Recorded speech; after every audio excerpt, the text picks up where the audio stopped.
6h30 à Abidjan. Bonjour à tous et bienvenue à ce journal. Le président de la République, Alassane Ouattara, a quitté hier Abidjan pour se rendre à Paris, en France. Le chef de l'État va prendre part au 19e sommet ordinaire des chefs d'État et de gouvernement de la francophonie. Et cette année, cette rencontre a pour thème gérer, innover et entreprendre en français. À ce grand rendez-vous, le président Alassane Ouattara va participer à des travaux sur les défis du citoyen francophone à l'ère du numérique. Et on en vient à cette belle ouverture de la deuxième session ordinaire de l'Assemblée nationale. Le président de l'hémicycle de la République démocratique du Congo, Vital Kamerhe, est invité à cette cérémonie. À cette tribune, Adama Bictogo s'est exprimé sur des sujets d'actualité et a invité les députés à s'impliquer dans cette deuxième session qui va mettre l'accent sur l'examen du budget de l'État. Reportage. C'est le retour à l'hémicycle pour les députés ivoiriens après 3 mois de vacances parlementaires. À cette cérémonie solennelle d'ouverture, en présence de plusieurs hautes personnalités politiques ivoiriennes et des diplomates de pays amis, le président de l'Assemblée nationale a livré les enjeux de cette deuxième session. Elle verra l'examen du budget de l'État de Côte d'Ivoire pour l'année 2025, qui est estimé à plus de 15 000 milliards de francs CFA. Adama Bictogo a par ailleurs invité les députés à examiner les 22 projets de loi de cette session avec minutie. En tant que parlementaires, il nous incombe de nous assurer que les questions relatives à la cherté de la vie, à la recherche de financement novateur, à la performance fiscale et surtout à l'organisation des prochaines échéances électorales qui sont au cœur des préoccupations de nos populations soient analysées et discutées en toute objectivité au cours de nos travaux. Aussi, devrons-nous œuvrer à travers l'examen du budget au renforcement de la paix, de la solidarité et de la fraternité dans notre pays. Plus loin, le président de l'Assemblée nationale s'est prononcé sur d'autres sujets d'actualité en Côte d'Ivoire. La présente session ordinaire s'ouvre dans un environnement national et international particulier. Au plan national, la question de l'orientation sexuelle ou de l'homosexualité communément appelée le phénomène Woubi a quelque peu marqué l'actualité. Je voudrais saisir l'opportunité de cette tribune pour informer nos concitoyens que l'Assemblée nationale n'a jamais été saisie d'un projet de loi visant à légaliser cette pratique dans notre pays. Au plan international, on assiste à l'apparition en RDC et dans d'autres États, la maladie Mpox ou variole du singe. La Côte d'Ivoire a su apporter la riposte. Et je voudrais assurer la République sœur du Congo que la Côte d'Ivoire sera à ses côtés pour que dans la mutualisation de nos forces, nous puissions apporter la riposte à cette maladie Mpox qui vient à nouveau endeuiller notre Afrique. Invité d'honneur de cette cérémonie, le président de l'Assemblée nationale de la République démocratique du Congo, Vital Kamerhe, a livré un discours qui a traduit la qualité des relations qui lie les deux pays. D'Abidjan à Kinshasa, la fibre africaine est forte. Au-delà de la langue française que nous avons en partage, nos cultures nous unissent. L'unité et la solidarité africaine que nous appelons de tous nos vœux, c'est aussi notre capacité en tant que leader à trouver les solutions africaines aux problèmes africains. Nous devons par tous les moyens mettre fin à la guerre dans mon pays, la République démocratique du Congo, au Sud-Soudan, au Mali, au Burkina Faso, pour que l'Afrique puisse se doter d'un plan concerté de développement intégral de ce beau continent, la nouvelle destination du monde. C'est pour moi l'occasion de saluer à cet égard les efforts de leurs excellences, M. Alassane Ouattara, président de la République de Côte d'Ivoire, et M.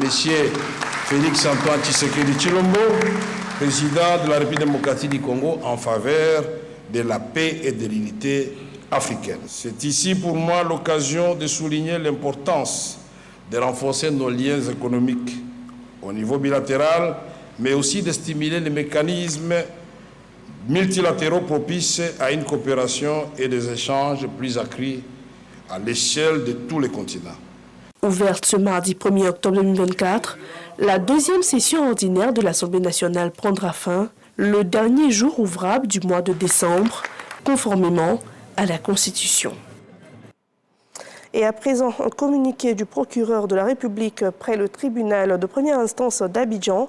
Dans la nuit du 29 au 30 septembre 2024, les agents de la police criminelle ont été informés de la présence d'un corps sans vie au CHU de Cocody qui présentait des traces de violence physique. Des premières informations recueillies, il ressort qu'il s'agissait d'un membre de la FESI de l'université d'Abobo Adjamé, le nommé Aguimars Aubin Déagué, alias Général Sorcier, 49 ans, étudiant en Master 2, option anglais. Ce dernier serait le principal opposant au secrétaire général de la FESI, le nommé Camboussier.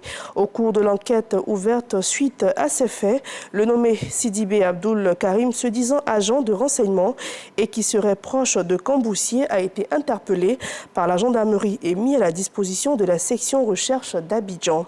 Interrogé par les agents enquêteurs, il affirme avoir été sollicité par Camboussier pour initier une rencontre entre ce dernier et Aguimars Aubin Déagué, tous deux en conflit perpétuel sur les différents campus. Il ajoute qu'ayant rassuré Aguimars Aubin Déagué, celui-ci l'a rejoint dans une cave sise à engrais pétro-ivoire où il a été enlevé par des individus à bord d'un taxi pour une destination inconnue.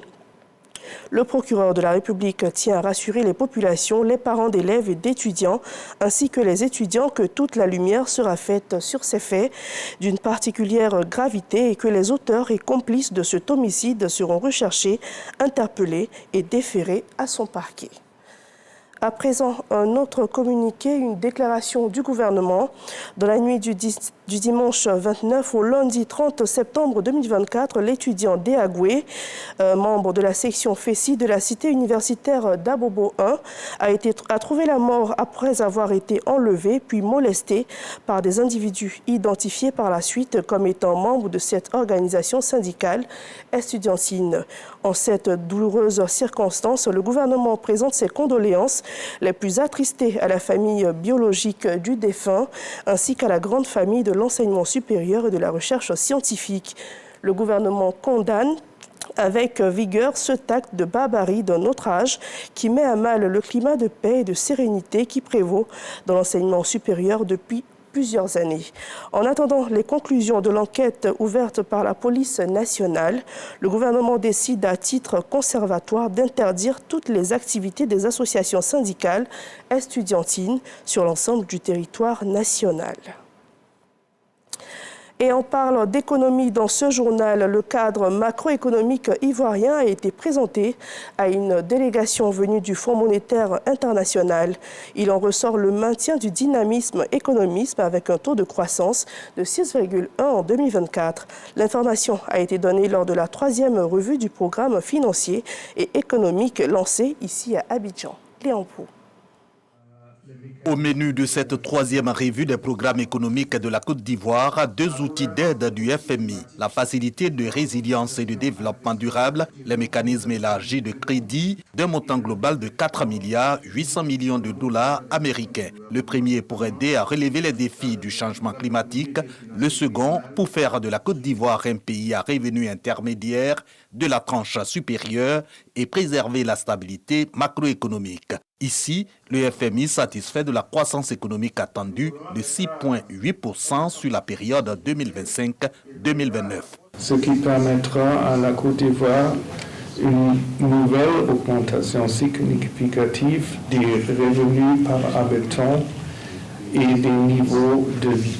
En résumé, la Côte d'Ivoire est en train de devenir un point d'ancrage de stabilité macroéconomique pour l'ensemble de la région de l'UEMOA. Se satisfait du FMI au regard du durcissement du financement, des tensions géopolitiques et des risques sécuritaires sous-régionaux. Un contexte international en dépit duquel la Côte d'Ivoire poursuit son dynamisme économique avec une croissance de 6,1% en 2024. L'inflation continue de baisser avec un niveau de 3,8% à fin juillet 2024 en lien avec une bonne progression de la production vivrière ainsi que les mesures prises par le gouvernement pour lutter contre la vie chère. Le déficit budgétaire ressortira à 4% en 2024, soit une baisse de 1,2 points par rapport à celui de 2023 et se consoliderait à 3% dès 2025. Également prévu par la présente mission des consultations au titre de l'article 4 du statut du FMI. Faire la promotion du cacao ivoirien, c'était là le défi majeur durant les journées nationales du cacao et du chocolat. Ces festivités ont duré 3 jours et ont permis de mettre en évidence les dérivés du cacao made in Côte d'Ivoire. Khalil Diomandé. Le cacao made in Côte d'Ivoire se dévoile sous ses plus belles facettes à la 9e édition des Journées nationales du cacao et du chocolat.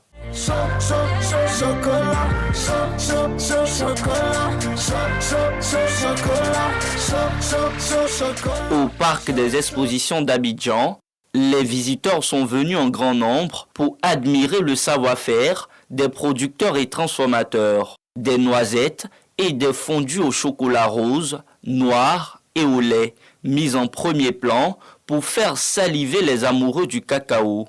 Et bien évidemment, qu'ils ne peuvent résister à de tels délices. Le goût est top et je me rends compte que la Côte d'Ivoire évolue en matière de la transformation du cacao. C'est une qualité exceptionnelle qu'on voit ici, c'est une qualité mondiale que tout le monde peut utiliser et puis qui peut rivaliser même les producteurs ailleurs qu'ici. Le chocolat rose est obtenu à partir du travail des fèves non matures qui sont transformées afin d'obtenir cette couleur rose que vous voyez là. À ce rendez-vous, Viviane Kwame, maître chocolatier, utilise son génie créatif pour valoriser davantage le cacao ivoirien. Elle conçoit des objets à partir du chocolat. Presque tous les visiteurs sont sous le charme. Utiliser le chocolat pour en faire des chaussures. J'aurais cette chaussure que je ne l'apporterai jamais parce que c'est une œuvre d'art. Les chocolatiers ivoiriens ont de l'imagination, ils ont de la créativité à revendre. Ils sont très talentueux. On a des machines, donc la tempéreuse qui permet de cristalliser le chocolat. À partir de là, on le met dans des moules spécifiques pour pouvoir sortir des objets saisonniers, donc sacs, chaussures, tout ça. Mais derrière tout ça, c'est beaucoup d'années de formation, beaucoup de pratiques qui permettent en définitive de pouvoir faire toutes ces créations. Dans ce vaste univers, un petit produit tire son épingle du jeu. C'est ce yaourt à base de cacao et de lait, appelé yaourt grotto dans le jargon ivoirien. Le préféré des tout-petits, mais aussi des visiteurs étrangers. C'est la première fois que je mange cette glace, c'est vraiment très bon. On sent vraiment le bon goût du cacao. C'est très bon, c'est une bonne surprise. Je suis contente d'avoir goûté ça. Au-delà du comestible, les transformateurs ivoiriens se servent du cacao pour la fabrication des gels douches et des produits capillaires. De belles découvertes pour ces jeunes demoiselles venues en acheter. On a adoré et vraiment ces initiatives-là sont à encourager. On peut faire beaucoup de choses avec notre cacao, il vient de chez nous. Vraiment, il faut qu'on rentre au laboratoire et puis qu'on puisse sortir ce genre de produits-là. De la simple cabosse de cacao à une diversité de produits. Cette 9e édition des Journées nationales du cacao et du chocolat démontre bien qu'au-delà de la production, la Côte d'Ivoire peut atteindre les plus grands sommets en matière de transformation. À ce jour, le pays a atteint un taux de transformation de 35% qui devrait connaître une hausse d'ici à 2030. Et au niveau de la FESACI, Fédération des syndicats autonomes de Côte d'Ivoire, un nouveau secrétaire général confédéral a été élu. Il s'agit de Kwame Kra Félix. Il occupait récemment le poste de secrétaire général confédéral statutaire. L'élection a eu lieu lors du 7e congrès ordinaire de l'organisation. Sur la situation au Moyen-Orient, l'armée israélienne a annoncé que l'Iran avait tiré environ 180 missiles en direction de son pays hier dans la soirée. Selon les gardiens de la révolution, cette attaque est une réponse aux assassinats des chefs du Hamas et du Hezbollah. Des tirs qui ont été largement condamnés par la communauté internationale. Et à son tour, le chef d'état-major de l'armée iranienne a annoncé que l'Iran frappera toutes les infrastructures de l'État hébreu s'il envisageait de riposter. C'est la fin de ce journal. Merci à tous de nous avoir suivis et que Dieu vous garde.